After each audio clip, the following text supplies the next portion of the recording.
Hello there and welcome to Brussels, My Love, Euronews's weekly talk show that takes a look at the news brewing here in Brussels and beyond. I'm Maeve McMahon. Thank you so much for watching.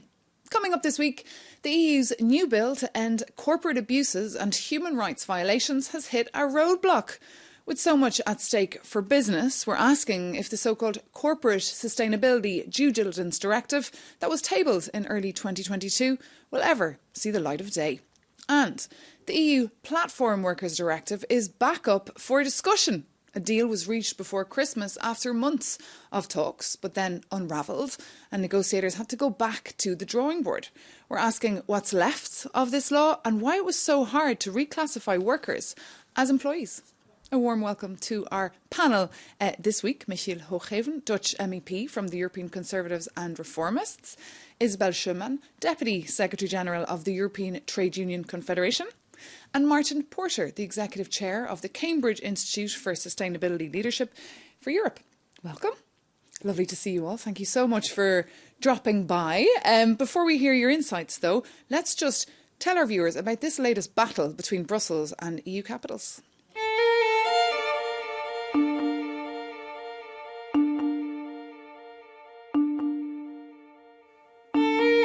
It is to avoid ever seeing images like these again, the Rana Plaza disaster of 2013. Known as the Corporate Sustainability Due Diligence Directive, presented back in February 2022, it aims to make big business accountable for damaging people and the planet. Slammed by NGOs for not going far enough and feared by business for creating a burden, it would mean companies would have to check their suppliers' carbon footprints or use of forced labor.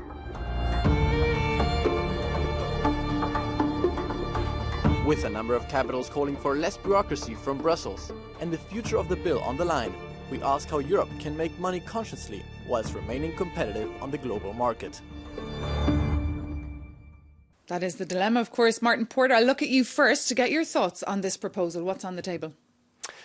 Well, I think this proposal is clearly one that tries to promote the way the EU is approaching the sustainability transition and show how it is possible to combine an approach which will encourage high levels of environmental and social protection with something that will enable its businesses to thrive in Europe and to develop through their supply chains an approach which will enable it to address concerns in the EU about where its products and services come from, whilst respecting high environmental and social standards. Now, that is clearly, as we've just seen from the clip, a challenge because it means that we have to address countries where there are different social and environmental standards. And there are clearly going to be more obligations on companies to look at how they address that through their supply chains when this eventually is agreed. The sustainability challenge is something that is clearly global, and the question of how the EU can do that in a competitive way through this type that is, of course, the dilemma. Michiel, your take on this, because the final text looks a bit like a compromise with a lot of concessions, in fact, made to EU capitals. Well, in the end, we know that the road to hell is paved with good intentions. And the images we just saw, these are horrible images, and we would love to see that not happening, obviously. But what we're seeing with this regulation, it creates such an extra bureaucratic burden on our companies.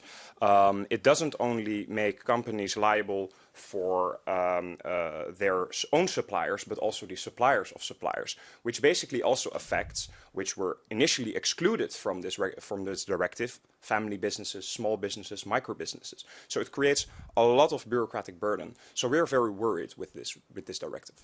You've been following it, of course, for many, many years. What is your take on what's on the table now? I think it's a very important initiative that we can't afford to lose. And we will lose a lot. We will lose a lot, in particular, the trust of the citizens and the organizations.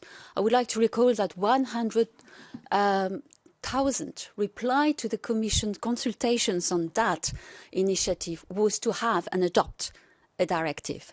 So civil society is claiming for a directive that makes the difference. And it is not administrative burden. I'm sorry.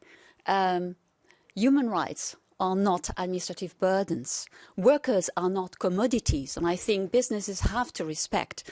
And I would like to stress here that indeed having a directive would make a competitive advantage for businesses, and in particular for the supply chain and for small and medium enterprises in particular, because this proposal provides so much support for the businesses in terms of investment, in terms of additional support for them to comply. And as I said, it's been watered down. In fact, the financial sector has been left out in the rules. They got a carve out. So the banking sector will not have to be checked regarding this. This was a big ask of France. Yes, and we see this constantly being watered down. And we now see national governments, especially when we move closer to the elections, thinking, well, we've been putting quite a burden on our companies already, so we might need to step on the brake here. Well, that's the thoughts, of course, coming from Germany, what we've seen in the last couple of weeks from the FDP, the finance minister, Christian Lindner, and his colleague, Marco Buschmann, the Justice Minister, both from the FDP party. They sent a letter to German business saying they will not be supporting this, what's on the table now, that companies would be liable under civil law for breaches of duty in the supply chain. So, Martin, it just shows you here how political, as Michi said, these talks are getting, because, of course, elections are coming. Absolutely. And at an election time, obviously, it's very more likely that we're going to find these points of difference exposed. I think I'd like to come up on what you've both said about how this might be impacting on companies and competitiveness, actually, because work that we have done, certainly looking at how competitiveness is affected when we're trying to address social and environmental sustainability issues, suggests that actually smart regulation can promote innovation and competitiveness. And getting this type of legislation in place can be good for European and international companies because it levels the playing field. There is unfair competition. Does that make sense? In some areas here. Well, if you look at the effects of CSDDD, of this directive, it's really an unholy alliance of do-gooders and special interests. Indeed, you have the moral argument that we should have this type of legislation. You give indeed these horrible examples, but the effects, just Google CSDDD. And the first 2 pages on Google are only big law firms, consultancy firms, and accounting firms. Those are the companies that actually have reap the benefit of this legislation, not the small and medium-sized businesses that are indirectly affected and put up with more extra costs, which has already happened during this Commission's legislature quite a lot. But the thing is now, Isabel, you do have already law in places like in Germany on supply chain due diligence, but of course it has no teeth because there's no sanctions. And here we're talking about proper sanctions. Exactly. If you have no sanctions, you have no rights. And I think you have no obligation and incentive for business to comply with. What we see, interestingly, is that the 2 member states who have a directive, a legislation at the national level, are blocking the European Union and all other member states to have access to such a competitive advantage. So we are here creating, with a no vote on abstentions, an unlevel playing field in Europe, not providing other member states to have this legislation. And the result of that would be the fragmentations of the internal market that no one wants to have in Europe. Because not only we will not have potentially European legislations because of the blockage of 2 or 3, or let's say 2 of the main member states who have already legislations, but other member states are waiting, are queuing, because they have already the intentions to have a legislation, just waiting for Europe to deliver. Should Europe not deliver, they will move on. And one woman trying to make sure that Europe delivers in that area is the Dutch woman, Lara Wolters. She is, of course, the rapporteur, the main woman negotiating this file on behalf of the European Parliament. And she was pretty furious this week on Twitter, expressing her annoyance with Germany, saying that this was the wrong decision and they should reconsider, that the FDP was, in her eyes, putting, quote, politics over people and the planet, Martin. Well, I think the alliance that you mentioned, it is well-intentioned, but with good reason. There are European interests here which are important from a commercial perspective. The internal market is the engine of European success in many ways. How we build on that and build on the high standards that we're trying to promote through that internationally is good for European citizens, and it can be good for European business. And I think there is a discussion about European competitiveness that needs to take into account social questions, environmental questions, absolutely. The role that legislation and regulation plays in enhancing that or potentially inhibiting it is a very, very important one now. But the EU is proving, actually, that gradually enhancing its ability to improve environmental and social standards through regulations like this can be good for both. It can be a win-win rather than a lose-lose. And getting this right through this legislation would be an example of that. But you'll obviously be getting out, knocking on the doors of the Dutch people trying to get votes as you head towards these elections in June, Michiel. You're going on the ticket of deregulation. But if you promote deregulation, how can you prevent those images that we saw earlier on the screen from ever happening again? And as you heard, that is essentially what people want. Well, my job as a politician is to talk to the people on the ground. So I talk to the entrepreneurs. And entrepreneurs don't want these images either. But putting this into law, and that is actually quite surprising why, for example, the trade unions are in favor of this. Because the entrepreneurs tell me we have to hire expensive, very expensive consultants. If you hire an expensive consultant, you cannot hire, for example, more employees, new employees. We already have a labor shortage. So this is really contradictory if we look at the economic developments and our competitiveness in the global market. Just a reaction to that? Yeah, of course. What do business says to us, and I believe them, is we can't go anymore on unfair competitions the way it went, and in particular to abuse labour and exploit labour to the extent of what we've seen on screen. And this is not the way forward, and this is certainly not the future. What we hear from businesses is that we need that legislation. And the cocoa sector, for example, is very much mobilizing. Not only these sectors, many sectors are mobilizing in Europe for having this directive, because there is no way for the future on unfair competition basis. And here again, those who are doing the good business will gain from that legislation, because they will be substantiated and will be reassured that the model they have been using is working. Well, just on the cocoa sector, I was reading a report from the NGO Oxfam, and they're saying that the cocoa giants, as we know, have been making massive profits for the last couple of decades, whereas 9 in 10 cocoa farmers have been struggling to make ends meet. So many wondering if this directive could address this inequality, Martin. Well, I think there is an important question about whether larger or smaller companies have the ability to comply effectively with this. And I think in the discussions it's important that that compliance issue, whether it's for cocoa companies or others, is taken into account. But it's absolutely right. A lot of businesses see this as a way in which they can plan with predictability their supply chain management, and they welcome the fact that this will level the playing field as much as create an uneven one. So I think there are clearly different perspectives from different parts of the business community on this. I think so. It's certainly not all about we don't want this for reasons to do with employees, or indeed just to prevent abuses that we see on the screen just now. But there is a reporting compliance dimension that we need to get right. So it has to be smart and adaptable to small and medium-sized enterprises as well. Well, just on that note, we actually had the opportunity to speak to a representative of these SMEs, the head of Eurochambre, or the European Chamber of Commerce. They represent 20 million companies, and we had a chat with Ben Butters. Let's get his thoughts on this.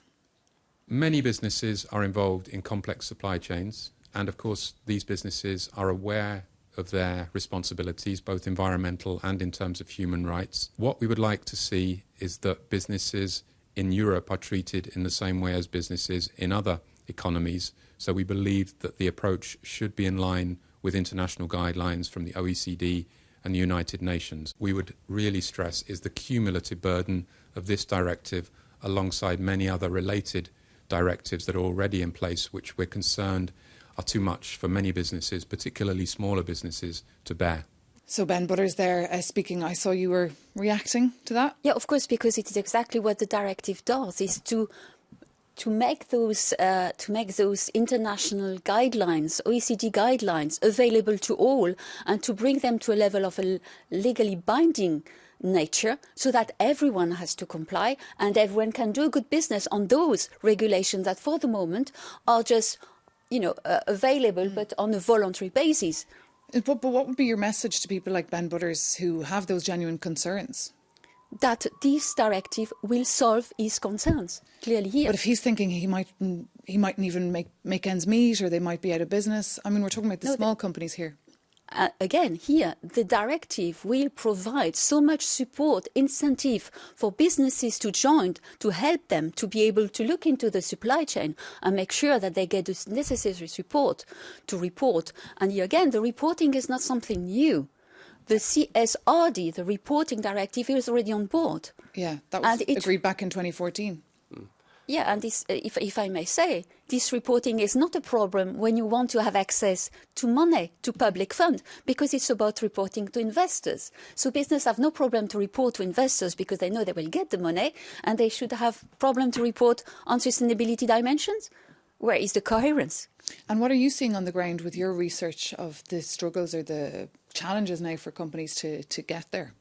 Well, what we see at a macro level is that the EU's effort to promote sustainability, both social and environmental, is driving change in the European market and the European industrial base, and providing companies that are responding to that. They can't stand still. Everybody knows we're going to have to fundamentally change the way that we do business, the way our economies work. And they like the predictability and the planning ahead that legislation like this enables them to do. And obviously they are conscious that what we do in Europe has an effect internationally. There is this so-called Brussels effect, that legislation in the EU is anticipated, even mimicked in other parts of the world.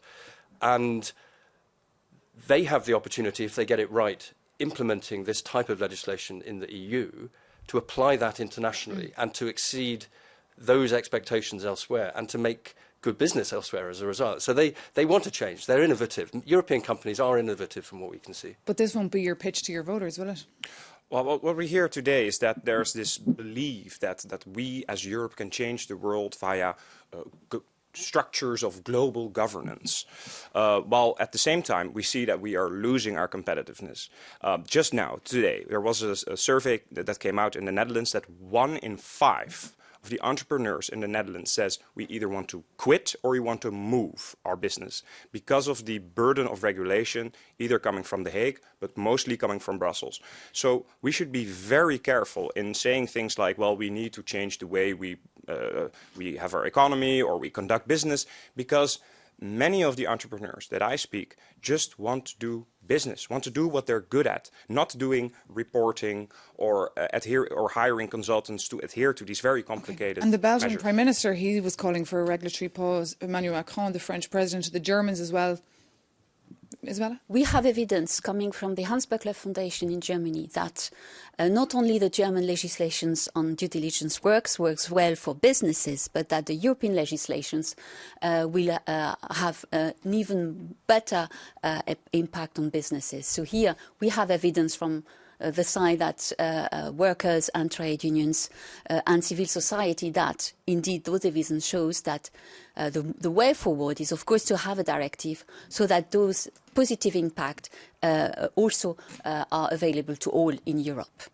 Yeah, and I think, the work that we've done through the Competitive Sustainability Index that I mentioned shows a number of things, one of which is that regulation clearly is a factor in competitiveness, but it's one factor amongst many. And the bigger factors are the ability of companies to attract capital, the ability to innovate, notably to innovate, and the extent to which regulation promotes investment and innovation is a crucial determinant of their ultimate long-term competitiveness. Obviously, things like energy costs and so on, clearly at the moment are also, for some sectors of the economy, very important too. But the discussion about competitiveness has to be put in context. What are the most important ways that we enhance European competitiveness? Regulation is part of that discussion, but not necessarily the biggest. And lastly, the sustainability transition. Yeah. We can't stand still. We're going to have to change. We can't stand still. I'm going to have to stop you there. It's obviously fascinating discussion, and if you do want more details on that due diligence directive, you can check out our website, euronews.com. But stay with us, because after the break we'll be telling you why the future of Uber and Bolt drivers was up for a discussion again in Brussels.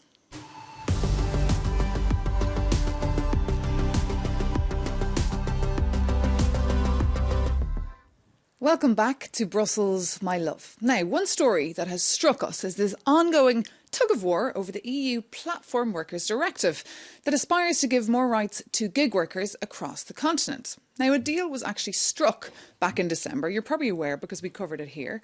But it has been since watered down and replaced by a less ambitious text. Now, the idea was to alter the status of platform workers if they met certain conditions. As the EU says, 5.5 million of the 28 million platform workers in the EU are misclassified today. So, Isabel, I'm going to turn to you first because I know that you've been following this very carefully. Can you just give us a bit of clarity on what's now in the new text? What has been watered down? A lot has been watered down, but clearly here what we need to have, and it's still there, is of course the requalifications of workers, because we have, and it's clear that there are subordinations, and subordinations is clearly showing that those platforms are employers and they should comply with their obligation when it comes in particular to health and safety of the workplace and the social security contributions. The second is of course that we can't ask drivers to go to court, so the reversal of the burden of proof is, of course, in that respect when they want to claim their rights, and I think it's not new rights, but it's clearly to repatriate workers that have been disqualified or disclassified by businesses on the basis of a business model which is questionable, to repatriate them in the category of where they belong to. And of course, here the last dimension is that those workers should have the right to organize and should have the rights to strike. And currently here, when they do so, they are disconnected on the spot, and this is not acceptable. This is not the EU legislation. Your thoughts on this? Well, I think it's quite a difficult discussion. If you look at the modern economy, that working times have changed and the way people are employed have been changed. In the Netherlands, I happen to know we have a big company, Just Eat Takeaway, and they have actually created a method where the people are actually employed. They are seen as employees. But this differs per country in Europe. OK, well, look, since the directive was tabled, it has, as we've seen, come under a lot of scrutiny. That's why it took so long. And also by the platforms themselves who fear major costs. And also a number of EU governments, they say they're worried about the increasing, again, administrative burden, what we talked about earlier, and slowing down the gig economy. So we just wanted to get the take from the lobby group Move EU. So let's take a listen to Aurélien Pozzana. This directive is something that the drivers never really wanted. I mean, if you take the professional ride-hailing drivers, and they're all professionals and licensed throughout Europe, they're proud to be their own boss. And this is something which has been ignored since the beginning, meaning that they do not want to be reclassified as employees, if you ask them. I would call it a rushed agreement. It went really quick. And I think it's important to say that there are other ways to improve the working conditions of the drivers. I mean, there are ways like collective bargaining, for example, which enable to deal with social protection, the earnings of the drivers. And this is what the drivers want to discuss. Aurélien Pozzana there from Move EU, speaking for companies like Bolt, like Free Now and like Uber, saying it was a rushed agreement. Would you agree, Martin? I'm not sure it was rushed because there's been quite a lot of discussion on this. So regardless of the rest of the content, this has been debated. It is complex. I think there are questions about how the nature of the economy has changed and is changing. But equally, there are important social considerations in this as well. Again, my perspective on this is informed by the work we've done on competitive sustainability, which at least suggests in principle high social standards can be and are combined with high, effectively competitive economic outcomes. Europe does well in combining both, typically, if we look internationally. And I think in this case, there is obviously a potential to demonstrate again that you're able to succeed in both. And this will put Europe at a competitive advantage.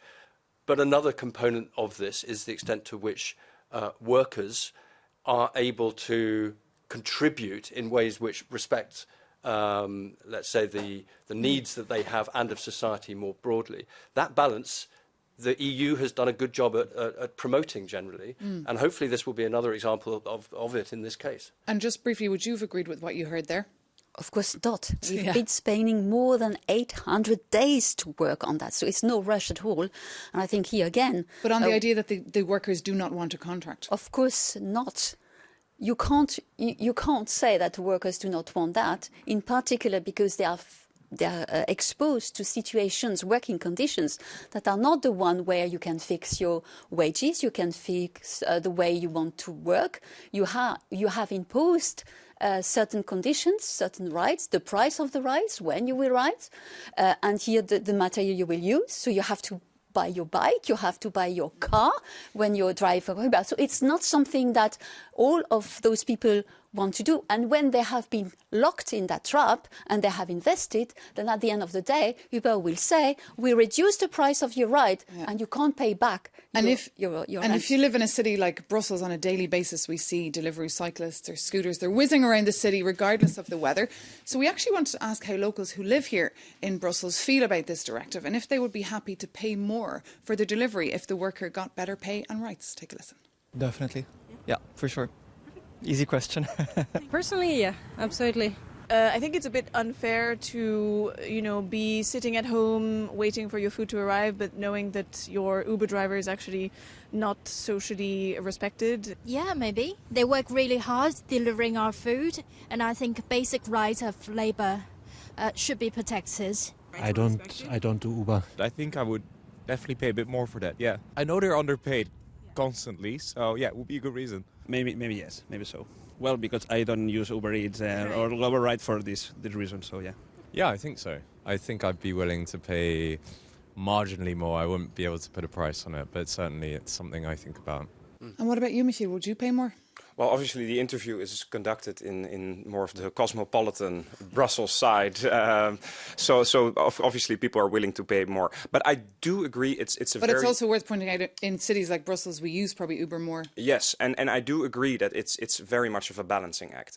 On the one hand, indeed, you have the Uber driver who has chosen by himself to have more freedom to drive whenever he wants, to work whenever he wants. So in that sense, he is self-employed. But on the other hand, indeed, you have young workers with these delivering bikes. They obviously need to be protected. And I think that it is good that we're now changing or reversing the mindset where indeed the platform will have to prove that it is indeed a worker or someone that is self-employed and not the other way around. So I think that's a good term. But on the other hand, I should note that we are more in favor of putting this in national legislation, as we've done in the Netherlands. Point taken. Okay, thank you so much. Fascinating discussion. Again, just highlighting really how complex all these issues are. But thank you so much to our guests for being with us. And thank you so much for watching. Stay with us here on Euronews.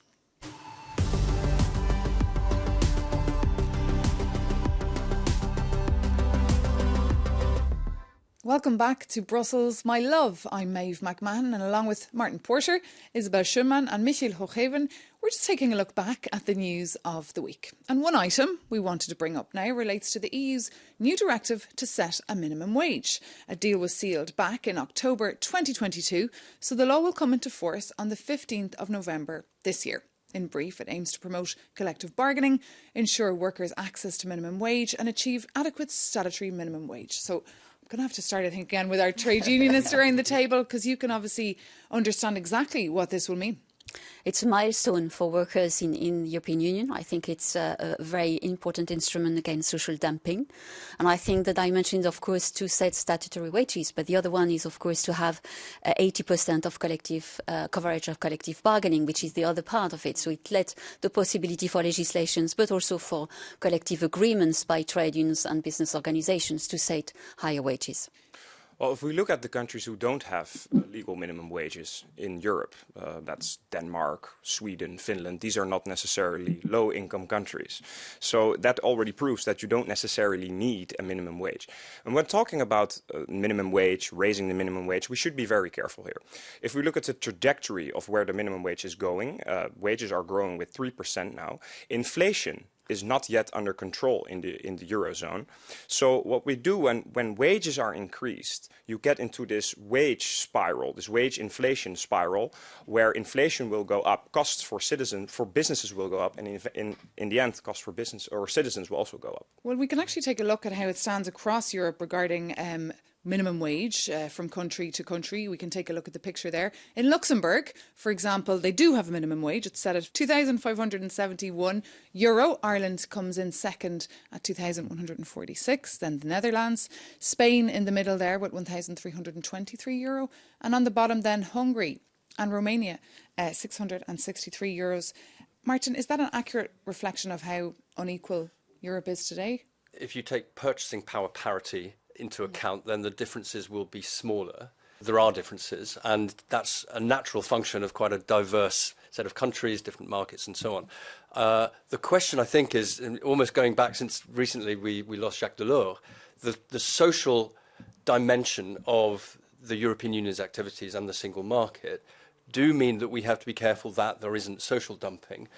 Wages are not necessarily the main reason why that would happen, but it is important that we converge over time towards less unequal or less diverse social performance, if you want, for reasons to do with European solidarity, actually, our ability to make political deals and to progress in the future. So I think. And your take on that, and just a reaction as well to what Mihi said? Well, I think the cost of living crisis has shown that we deeply need to have a minimum wage directive and to give the social partner who have this prerogative to fix minimum wage in certain countries, respecting the industrial relations of those countries.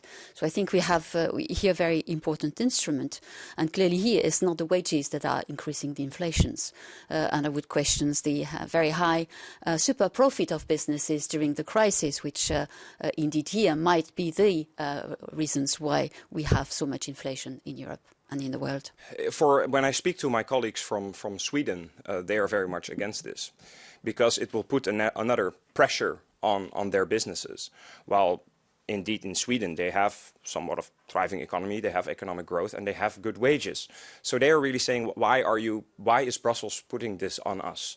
So yeah, in that sense, for example, in my country, the Netherlands, not much will change. We have a minimum wage anyway, but in these countries, I think it's better to have this tailor-made per member state. Okay, going to have to stop you there. Another example of these fascinating discussions that take place constantly here in Brussels. I'm afraid that we've run out of time. Thank you, Martin Porter, for being here, Isabel Schumann and Michiel Hooghaven for joining us. And thank you so much for watching. For more in-depth information, of course, on any of those stories, you can check our website. And if you want to interact with us, you can write to us on brusselsmylove@euronews.com or send us a DM on Instagram or LinkedIn or Twitter. Take care and see you soon on Euronews.